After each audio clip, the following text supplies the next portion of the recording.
Should I start on the back board, the middle board, or the front board? Is that least likely to be covered? Yeah, that's what I thought. Yeah, okay. See, I told you the GSIs are smart. Yeah. Okay, so we got y equals f of x.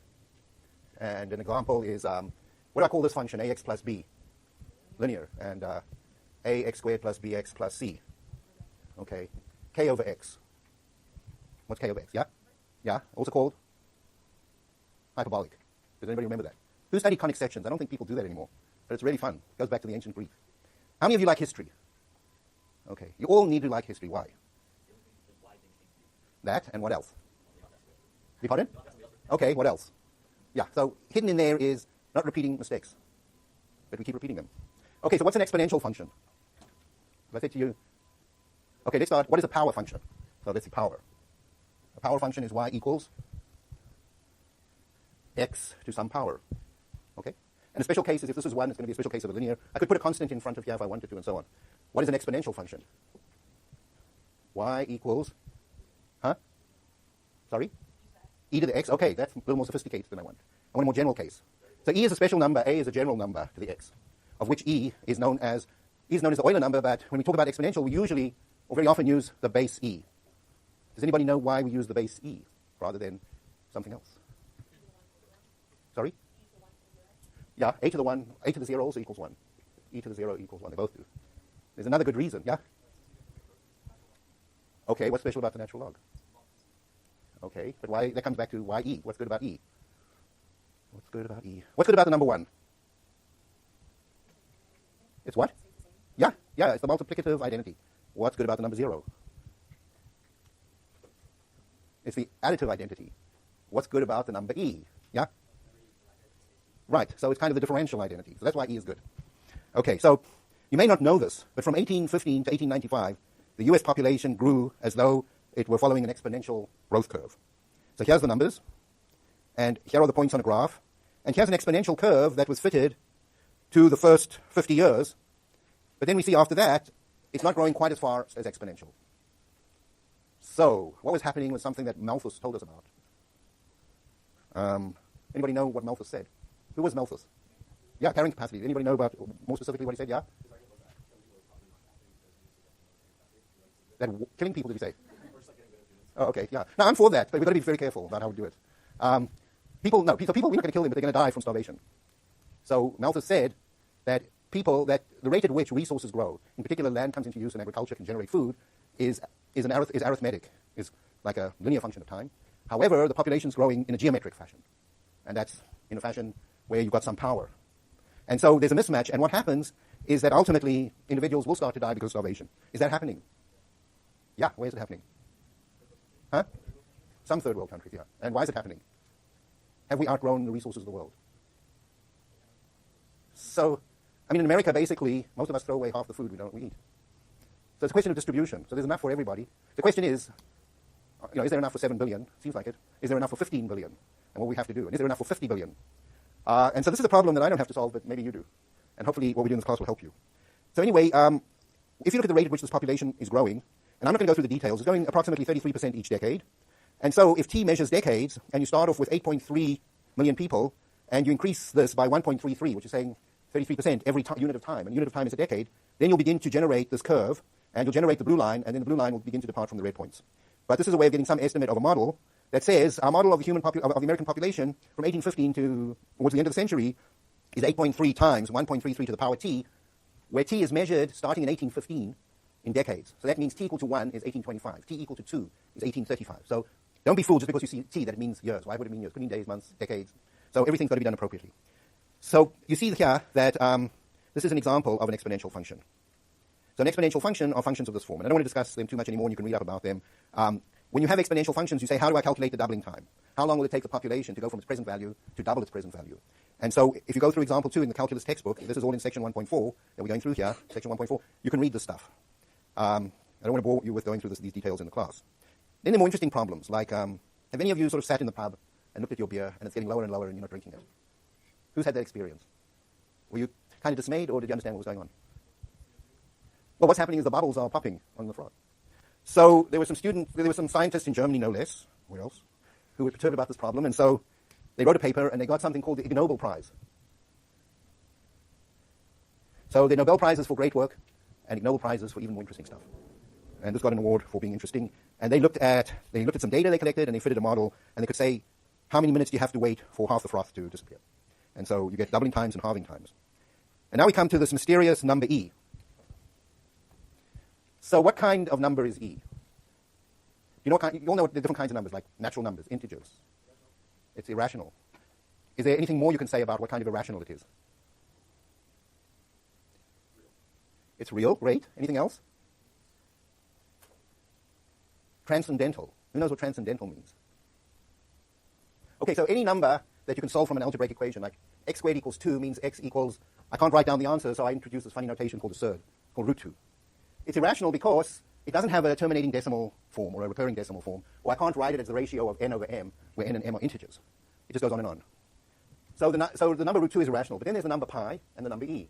And these are called transcendental. And the reason why they're called transcendental is that they're even more irrational than this irrational number, because I can't write down an equation of that form to solve them. To generate them, I have to use a more complicated, I have to solve essentially what would be equivalent to a polynomial that is of infinite order. Okay, so how do we understand this number? So this number was discovered by somebody called Jacob Bernoulli. Who's heard of the Bernoulli effect? Okay, so give me an example of the Bernoulli effect. Yeah, sure, that's where it comes from. What about an everyday example where you just, like, something's happening and say, oh, that's the Bernoulli effect?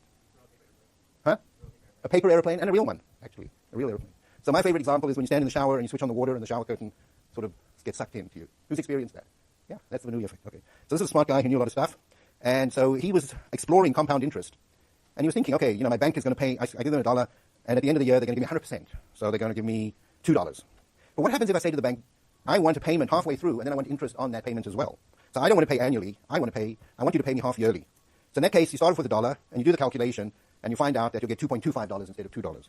If you paid quarterly, you'll get $2.44. If you paid monthly, you'll get $2.61. Daily, $2.71. Hourly, $2.718. And by minute, $2.71828. But don't stop there. Tell your bank to pay you every second. So the bank manager is going to scratch his head and say, I don't know how much to pay you then. So you just tell him that what you must pay is E. And here's how you calculate E. So now you know what E is. It's the instantaneous rate of compounding that would give you, if you're going at a certain, if you're just doubling in one time period. So instead of ending up with 2 at the end of the time period, you'd end up with 2.7. Again, you can read fun stuff in the textbook. Such a fun textbook. It took us 10 years to write. So now we come to a different kind of set of equations. And these are what we call difference equations. an plus 1 is a function of an. And you ask, what happens if an is just the value n? Then that means the first term is going to be 1, the second term is 2, and so on. What happens if an is sine pi n over 2? Then as you go through, these jump around like it's a sine function. What happens if an is equal to n over 1 plus n? Then as you increase n, you'll see that this will asymptote. What happens if n is the digit in the nth decimal place of the number pi? Then you just get a set of random values because it's transcendental. And you don't know what these are, but you're going to know that it's one of 10 values between 0 and 9. And so you plot those. Now what I'm going to do is I'm going to build a ANOVA model that solves this very simple equation. And I'm going to use the notation x instead of a. And I'm going to use t instead of n. So sequences usually have n is equal to 1, 2, 3, 4, 5. But we're interested in special sequences, and that's sequences that occur over time. So at each point in time, you get a new value. And so I'm going to look at this equation, x at time t plus 1 is equal to r times x at time t. So if r was equal to 1.3, and if I started out with a number 2, then what would the number x at, so this is at t equal to 0, 1, 2, 3. So I start off at 0, and I tell you where to start. If I don't tell you where to start, you can't solve this problem. So it's called an initial value problem. Now you can say this represents the rate at which a population grows. If a population is growing by 33%, like the American population was, every 10 years, and t represents decades, and let's say I started off with 2 million, then at the next decade I would have 2 times 1.3, which would be, what is that, 2.6. And then I would have to multiply by 1.3, 1.3, 1.3. So some people can do this and some people can't. That's why we have machines. So now we're going to use a machine to do this. Okay, so in order to use a machine, what I've done is I've downloaded my Nova, and Nova allows me to build a model like this. And so this panel is going to become your best friend. It's going to give you extraordinary power. It's going to make you into superbrain. And you're going to go to components, and you're going to click on this thing which says add a stock. I don't know if you can see that. Add a stock. What you soon learn is that stocks are things that we call in mathematics variables, and they change with time.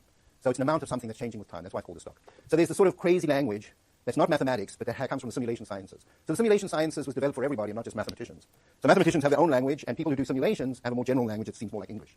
So these are stocks. So I choose the stock by clicking, and then I go here onto this canvas, and I click, and it says enter the name of the stock. And we're going to just call it x. We could call it pop, whatever you want, but we're going to keep this simple, x. Okay, so now I want to know how x changes. I want to characterize how x changes over time. So there's something that in the simulation language called a flow. A flow is about change. So you choose a flow, and you put one down, and you enter the name of the flow, and I'll just call it change. Now, you can put an underscore and then an x, but spaces are bad. So just to make sure that it doesn't look like I've got a space, I'll just put change x like that. Again, I can call it anything.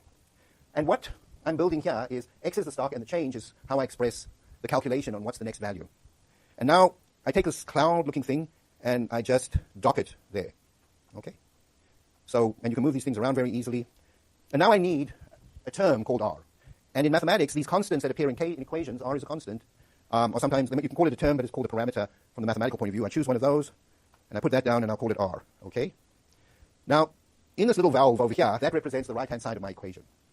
And so you're going to get a chance to do all these things in the lab. Are some of you working along with me on your computer? Over there, are you doing this on your computer? I see you working on your computer. Are you actually doing this with me? Sorry, what is your name? No, the young woman there with long hair. Yeah, are you doing this on your computer now? Oh, okay. Yeah, so when we work in the lab, then you work along with me. If you want to work along with me, now that's fine. But if you want to watch the lecture, then it's better to watch it up here. Otherwise, I have everybody doing stuff, and I don't know what you're doing. And I don't want to compete with your best friend, because I'll lose. So I'll just cut it off. No best friends, no texting, no Facebook. Okay? So what we're going to do is I'm going to take this arrow here. It's called an arrow. And I'm going to click there, and then I'm going to pull the arrow, and I'm going to click again. So I've joined that. That means that that value of r is now accessible in this box when I open it. And x itself is also going to be used to create this expression. So I'm going to take the arrow again, and I'm going to go from the box x all the way over to here. Okay, now I'm going to do something that is very important, and you'll see how it works later on. But I'm going to open this box by right-clicking on it, which on the Mac means like you can do a double-click. And I'm going to, instead of making the stock a stock, I'm going to make it a sequence. And the reason why I'm making a sequence is that I'm generating a sequence of points. If I solve a differential equation, I leave it on stock. If I solve what is called a discrete description, a discrete equation, which is really getting a sequence of values, then I have to put in sequence over here. And I have to put in, you see that I have to have an initial value. So my initial value here is, let's say, 2. So I'm going to put in 2 here. Okay, any questions so far? So this is all pretty simple stuff. Okay. So now I need to see what I'm doing. In order to see what I'm doing, I can grab a table, and I can put the values in a table. Let's see, where's the table? These are not very good icons. They're going to be improved. There's the table. Or I can add a graph. So I'm going to take this, and I'm going to add a graph. And I'm going to say the graph name is sequence, because that's... Okay. So now I've got a graph. And when I open this by double-clicking, or right-clicking on it, what do I want to plot? I want to plot the values of x. So I grab that, and I'm going to plot the values of x. Okay. Here it says that I'm going to start at 0, and I'm going to end at 12. So I'm going to start at 0, and then I'm going to do the next 12 values. I could, for example, make that 20. And under method, because this is a sequence and it's discrete, I have discrete. If it's a differential equation, I'm going to choose something else. And the dt will become apparent later. So does everybody follow what I've done so far? And now if I look at r, I'm going to give it a value. I'm going to give it 1.3. 1.3. No, sorry, 1.3. Okay? And I'm ready to go. So what I do is I say capture everything I've built, which means that it builds the underlying code. And the underlying code is actually JavaScript. Is anybody here who knows JavaScript? Is anybody here who knows any programming language, like BASIC? Okay, there. Any others? What do you know? At the back. Okay, R in Java. R, okay. So if I go here, which you never want to do because you get frightened, then you see all the code that's generated from this little model. So this is what's so great about it, because if I didn't have this platform, I have to write this stuff if I did it in JavaScript. I don't have to. It's all done. Okay. Now I go capture, load, and I can initialize it and step through the calculation, and something bad happened. What could have happened that was bad? I started out at 0. Oh, wait, huh? Oh, I didn't put in r times x, yeah. So change x is equal to, I forgot to do this, r multiplied by x. Okay. So that's what I forgot to do. I forgot to put in this equation. So I go capture, load, initialize, step.